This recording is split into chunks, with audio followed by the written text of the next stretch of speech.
Afternoon. In our hearings over the previous weeks, the Select Committee has laid out the details of a multi-part pressure campaign driven by the former president aimed at overturning the results of the 2020 presidential election and blocking the transfer of power.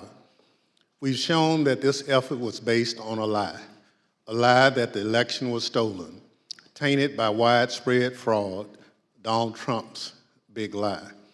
In the weeks ahead, the committee will hold additional hearings about how Donald Trump summoned a mob of his supporters to Washington, spurred them to march on the Capitol, and failed to take meaningful action to quell the violence as it was unfolding on January 6th.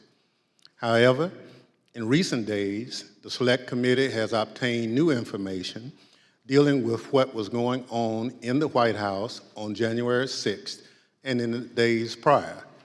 Specific detailed information about what the former president and his top aides were doing and saying in those critical hours.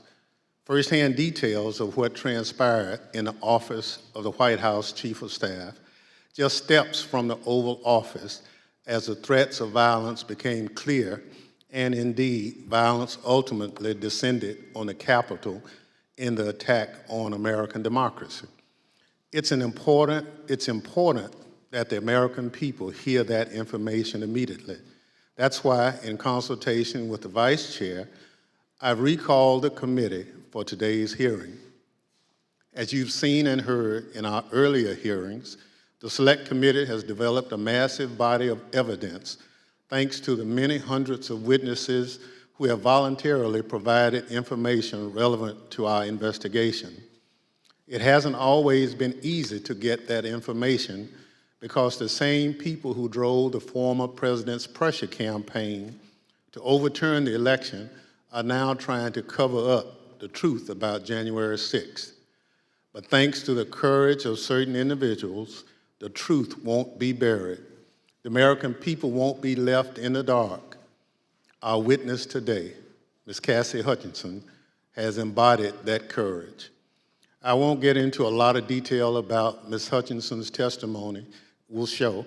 I'll allow her words to speak for themselves, and I hope everyone at home will listen very closely. First, I'll recognize our distinguished Vice Chair, Ms. Cheney of Wyoming, for any opening statements she'd care to offer.